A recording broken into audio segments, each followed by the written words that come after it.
Every year, businesses pour billions of dollars into new technology, and they're often guided by what they believe is solid, expert research. But what if that expert advice isn't quite as objective as it seems? What if the whole system has a hidden flaw baked right in? Today, we're going to pull back that curtain. So, welcome to part one of our new five-part explainer series. We're diving deep into a really comprehensive report called Integrity Under Siege, the Crisis of Vendor-Sponsored Research, which was put out by Virtualization Options LLC. We're going to break down their findings on this, and trust me, it's a critical issue. Okay, picture a boardroom just like this one. Right now, multi-million-dollar decisions are being made, and they're being made based on these glossy, data-packed industry reports. I mean, they look official, they sound authoritative, but behind all the impressive charts and the expert analysis, there's a very different story unfolding. So here's our roadmap for today.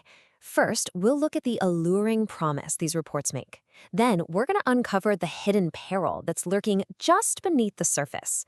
After that, we'll see how sponsors can own the narrative, expose their unseen influence, and finally, reveal the really dangerous blind spots this whole situation creates. All right, let's kick things off with why these reports are so darn appealing in the first place. I mean, let's face it, technology is more complex than it has ever been, and trying to make the right call can feel completely overwhelming. So naturally, we look for a guide, right? A trusted expert to show us the way.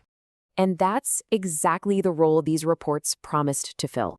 They promise clarity in the chaos. They claim to give you expert, objective insights that help your business navigate all the new trends and make smart, informed decisions. And on the surface, hey, that sounds like an absolutely invaluable service.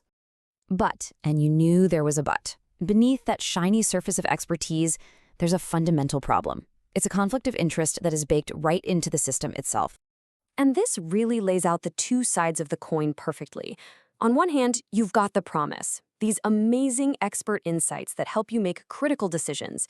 But on the other side, you've got the peril, these hidden commercial biases that can completely distort the findings and, well, mislead you. The term we really have to get our heads around here is structural conflict of interest. This isn't about one person being dishonest. No, it's about the system itself. Think about it like this. Imagine a referee in a football game who's also getting a paycheck from one of the teams. Now, even if they have the best intentions, their judgment is just compromised.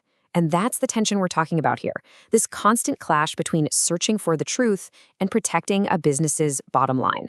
So, how does this conflict actually play out in the real world? Well, it all starts with a very simple reality. Money doesn't just buy a report.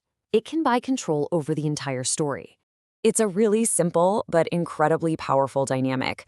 When a big tech company pays for a study about its own products or the very market it competes in, the whole idea of objective truth is immediately at risk. The sponsor has a huge financial interest in a positive outcome, and that compromises the integrity of the whole process right from the very beginning.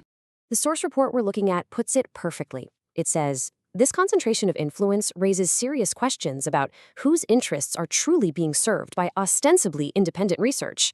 Is it the public's interest, the customer's interest, or, let's be honest, is it always the sponsors? It really forces us to stop and ask this simple, direct question. When you're reading one of these reports, whose agenda are you actually reading? And, this influence isn't always obvious.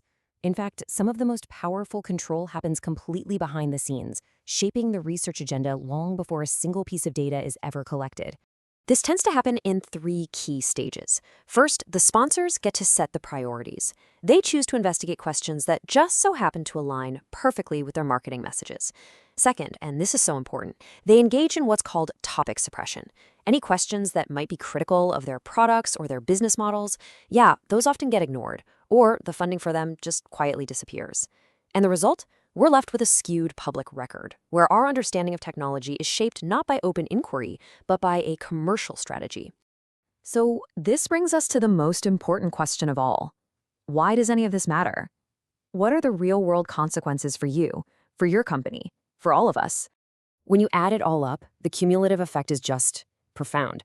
The whole research landscape starts to look like what vendors want to talk about, not what we actually need to know. Critical information that could highlight risks or flaws, it gets buried. And this creates these dangerous blind spots in our knowledge.